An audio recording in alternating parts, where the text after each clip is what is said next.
Assalamu alaikum adab. I am Dr. Nizamuddin Qasmi. I am a sexual disorders and infertility specialist working here at Saira Healthcare and Hijama Center, Barabanki Uttar Pradesh. देखिए, पिछली 2 videos में हमने varicocele के बारे में आप लोगों को बताया है। वेरिकोसील क्या होता है, वेरिकोसील के कॉजेज़ और असबाब के बारे में हमने आपको बताने की कोशिश की। वेरिकोसील के जो डायग्नोसिस मेथड्स हैं वो हमने आपको बताने की कोशिश की। वेरिकोसील की ग्रेड्स के बारे में हमने आपको बताया। आज की इस वीडियो में हम वेरिकोसील के बारे में ही डिस्कस करेंगे, लेकिन आज की इस वीडियो में हम बात करेंगे कि वेरिकोसील के जो ट्रीटमेंट के ऑप्शंस अवेलेबल हैं, आज तक जो भी ऑप्शंस हैं हम उसके बारे में बात करेंगे। वेरिकोसील को कैसे ट्रीट किया जाता है, वेरिकोसील के जो ट्रीटमेंट के क्या क्या ऑप्शंस हैं, मेडिसिन के थ्रू किस तरीके से करते हैं हम लोग, और सर्जरी किस कंडीशन में कराते हैं। वेरिकोसील अगर है आपको तो किस तरीके से आप इसको मैनेज कर सकते हैं। इसी तरीके से हम बात करेंगे कि वेरिकोसील अगर आप उस वेरिकोसील को अगर आप ट्रीट नहीं कर सकते हैं, विदाउट ट्रीटमेंट आप ऐसे ही इसको छोड़ देते हैं, तो इसकी वजह से आपको परेशानियां होती हैं कि नहीं होती हैं, या आप क्या कर सकते हो। ये सारी चीज़ें आज के इस वीडियो में हम कवर करने की कोशिश करेंगे। वेरिकोसील ज़ाहिर सी बात है अगर लो ग्रेड का है, क्योंकि आप लोगों को पता ही है कि वेरिकोसील जो है बहुत मरतबा एसिम्प्टोमेटिक होता है, बहुत मरतबा इसकी कोई परेशानी नहीं होती और इसके साइन और सिम्टम्स आते ही नहीं है। इवन बहुत सारे पेशेंट ऐसे होते हैं कि जिनको ग्रेड 4 वेरिकोसील होता है, लेकिन उनको पता ही नहीं होता है। एक्सीडेंटली कभी कोई एग्जामिनेशन उनका हो रहा होता है या फिर कोई जांच कराते हैं वो किसी दूसरी वजह से, और वहाँ पर एक्सीडेंटली उनको वेरिकोसील डायग्नोज हो जाता है। तो इस तरीके से पता चलता है। या कुछ पेशेंट में डल पेन, जैसे मैंने आप लोगों को बताया था कि बहुत ही हल्का हल्का मीठा मीठा सा दर्द कभी कभी अचानक से होता है, तो उससे भी लोगों को अंदर जब ये होता है कि मुझे दर्द क्यों हो रहा है, वो डॉक्टर के पास जाते हैं, तब जा करके ये डायग्नोज होता है।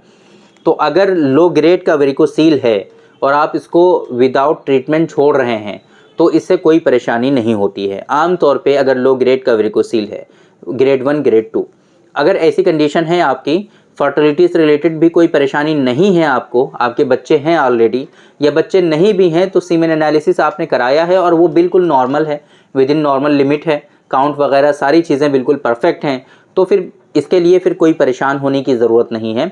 आप इसको विदाउट ट्रीटमेंट छोड़ सकते हैं, एक बात। दूसरी बात ये कि अगर आपको कभी कभी इसकी वजह से डल एक होता है, हल्का फुल्का सा दर्द होता है, तो फिर आपको कुछ मेडिसिन एडवाइस कर दी जाती हैं, और ऐसी कंडीशन में ये बताया जाता है कि आपको जब दर्द का एहसास हो तब आप ये मेडिसिन इस्तेमाल कर लेंगे तो वो दर्द आपका ख़त्म हो जाएगा। तीसरी बात, आपके डेली रूटीन में कुछ चेंजेस करने के लिए बोले जाते हैं।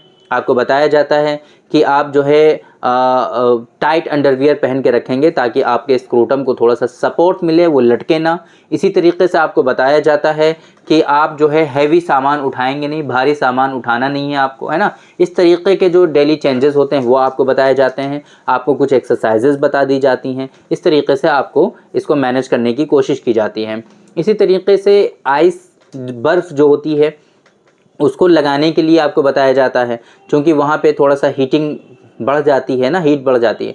लेकिन एक बात आपको इसमें एक बात का ख्याल रखना है कि जब भी आप बर्फ़ अप्लाई करोगे, है ना, बर्फ़ अप्लाई करोगे तो फिर आप उसको डायरेक्टली नहीं करोगे, है ना, डायरेक्ट टच बर्फ़ से नहीं करोगे आप स्क्रूटम को, बल्कि आप उसके ऊपर 2-3 कपड़ों की लेयर लगा करके तब आप बर्फ़ अप्लाई करोगे, ताकि डायरेक्ट आपके स्किन पर बर्फ़ टच ना हो, है ना। अगर डायरेक्ट करोगे तो इसकी वजह से टेम्परेचर काफ़ी ज़्यादा डाउन हो सकता है। और स्क्रूटम हमारा ये है कि हमेशा इसका टेम्परेचर उसके जो नॉर्मल रिक्वायरमेंट है उस रिक्वायरमेंट पे रहना चाहिए, ना बहुत ज़्यादा हो ना ही बहुत कम हो। दोनों ही कंडीशन में इसकी वजह से परेशानी होती है। एक बात तो ये हो गई कि वेरिकोसील है आपका लो ग्रेड का, तो फिर ऐसी कंडीशन में इस तरीके से आप इसको मैनेज कर सकते हो, विदाउट एनी ट्रीटमेंट आप उसको ऐसे ही छोड़ सकते हो।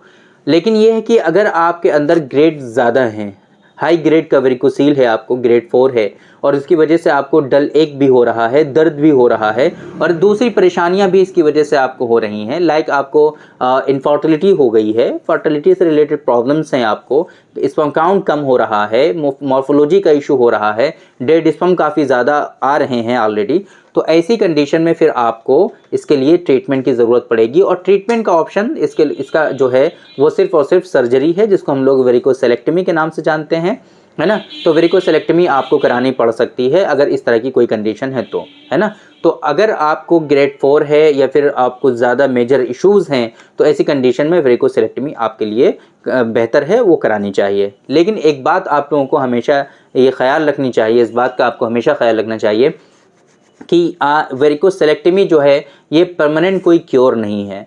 बहुत मरतबा ऐसा होता है कि वेरिकोसिलेक्टमी जब कराते हैं पेशेंट, तो जिस वेन में जो प्रॉब्लम होती है, डायलेट हो जाती है, उस वेन को वो लोग कट कर देते हैं, कट करके उसको रिमूव कर देते हैं, लाइगेट कर देते हैं, उसको ऐसे ही छोड़ देते हैं। हमारी वेन में क्या है कि अल्लाह ताला ने ये कुदरत दी हुई है कि ये ऑटोमेटिक अपना रास्ता दूसरी हेल्दी वेन के साथ बना लेती है और सर्कुलेशन फिर से होने लगता है।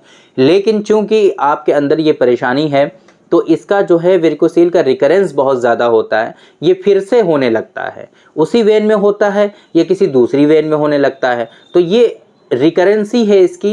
एक मरतबा वेरिकोसील की सर्जरी करा लेना ये कोई परमानेंट क्योर नहीं है, ये फिर से होगा। तो ऐसे पेशेंट को हम यही रिकमेंड करते हैं कि आप अपने लाइफस्टाइल जो है उसमें चेंजेस रखिए, है ना। डेली रूटीन में जो चेंजेस आप लोगों को बताए जाते हैं उसको आप हमेशा अपनी लाइफ में रखिए, एक्सरसाइजेज आप हमेशा करते रहिए। और मेडिसिन जो हम इसके लिए एडवाइस करते हैं, अल्हम्दुलिल्लाह हमारे यहाँ यूनानी सिस्टम ऑफ मेडिसिन में, है ना, बहुत अच्छा ट्रीटमेंट का ऑप्शन है इसका। और इसके लिए बहुत स्पेसिफिक ड्रग जो है डॉक्टर कासमीज़ नुस्खा नंबर 145 वो अवेलेबल है और इससे अल्हम्दुलिल्लाह लोगों को बहुत फ़ायदा होता है। इवन ग्रेड 4 के जो पेशेंट थे उनमें भी ये धीरे धीरे ग्रेड कम होता है और फिर लास्ट में जाकर के वेरिकोसील उनका ठीक भी हो जाता है। जब हम अल्ट्रासाउंड कराते हैं तो उनका वेरिकोसील ख़त्म हो जाता है। तो इससे बड़ी क्या बात है। अब जब वेरिकोसील ख़त्म हो गया, आप डेली रूटीन में जो चेंजेस आपको बताए जाते हैं उसको आप करते रहेंगे, अपनी रूटीन में शामिल रखेंगे, तो इंशाल्लाह दोबारा से आपको वेरिकोसील नहीं होगा। बट आप सर्जरी करा लोगे और रूटीन आप अच्छा नहीं करोगे, सारी चीज़ें आप वैसे ही करते रहोगे, तो ये फिर से होगा। तो फिर क्या, फिर से सर्जरी कराओगे तो कितनी मरतबा सर्जरी कराओगे, आप सर्जरी कराते रहोगे क्या। तो ये कोई परमानेंट क्योर नहीं है मेरे हिसाब से। आप लोगों को हमेशा अल्टरनेटिव सिस्टम ऑफ मेडिसिन में इसके बारे में देखना चाहिए कि क्या ऑप्शंस अवेलेबल हैं और उनको ज़रूर अप्लाई करना चाहिए। बाकी परेशान नहीं होना चाहिए आपको बिल्कुल भी। ऐसा ना हो कि वेरिकोसील आपका डायग्नोज हुआ, छोटा सा ही वेरिकोसील क्यों ना हो, बस फ़ौरन आप परेशान हो गए खूब और सर्जरी के लिए परेशान होने लगे, सर्जरी के लिए प्रिपरेशन करने लगे कि नहीं मैं सर्जरी करा लेता हूँ, नहीं तो फिर मुझे बहुत सारे इश्यूज़ हो जाएंगे। ऐसा नहीं होता है। आपको लो ग्रेड का वेरिकोसील है तो फ़ौरन ही इनफर्टिलिटी नहीं होती है। आपको लो ग्रेड का वेरिकोसील है तो फ़ौरन ही इसके बहुत ज़्यादा मेजर सिम्टम्स नहीं आते हैं आपकी बॉडी में, है ना। ऐसा नहीं है कि वेरिकोसील डायग्नोज होते ही फ़ौरन आपके अंदर बहुत सारे इश्यूज़ हो जाएंगे, ऐसा नहीं होता है। Varicocele most of the time without any treatment के छोड़ा जाता है। आप लोगों को ये समझा करके कि आप हर महीने हर 6 महीने पे या साल में एक मरतबा सीमेन एनालिसिस कराते रहिए और एग्जामिनेशन हमें कराते रहिए। अगर वो बढ़ेगा तो फिर सर्जरी की तरफ जाएंगे, अदरवाइज़ इसके ट्रीटमेंट की कोई ज़रूरत नहीं है। बहुत सारे पेशेंट, लेकिन ऐसा भी नहीं है कि वेरिकोसील हो जाए तो आप बिल्कुल भी चिंतित ना रहें, इसके लिए बिल्कुल परेशान ना हों और ऐसे ही बस छोड़ दें उसको कि नहीं इससे तो कुछ होता ही नहीं है। ऐसा नहीं है। अगर आप ट्रीटमेंट प्रॉपर वे में नहीं कराते हो और ग्रेड 4 है, आपको हाई ग्रेड का वेरिकोसील है और आप इसको ऐसे ही छोड़ देते हो, तो ऐसा नहीं है कि कुछ नहीं करता है। आपके अंदर इनफर्टिलिटी हो जाती है, ये तो पता ही है। साथ साथ में क्या होता है कि आपके जो टेस्टिकल्स होते हैं वो भी श्रिंक हो जाते हैं, जिसे हम लोग टेस्टिकुलर एट्रोफी के नाम से जानते हैं। तो टेस्टिकुलर एट्रोफी हो सकती है और ये जो टेस्टिकुलर एट्रोफी हो जाता है, जो टेस्टिकल्स में डैमेज होता है, ये परमानेंटली डैमेज हो सकता है। ऐसा डैमेज कि जो कभी ठीक ही नहीं होता है, हमेशा के लिए आपके टेस्टिकल्स ख़राब हो सकते हैं। तो फिर क्या होगा, आपका जाहिर सी बात है आपके अंदर हार्मोनल चेंजेस आएंगे, आपका टेस्टोस्टेरॉन कम हो जाएगा, आपकी सेक्सुअल लाइफ ख़राब हो जाएगी, आपके अंदर लॉस ऑफ लिबिडो होगा, आपके अंदर इरेक्टाइल डिसफंक्शन होगा, आपके अंदर इनफर्टिलिटी होगी, आपके अंदर ओलिगोस्पर्मिया, एजोस्पर्मिया, एस्थोनोस्पर्मिया, ट्रेटोस्पर्मिया, ये सारी कंडीशन धीरे धीरे करके आ जाएंगी वेरिकोसील की वजह से।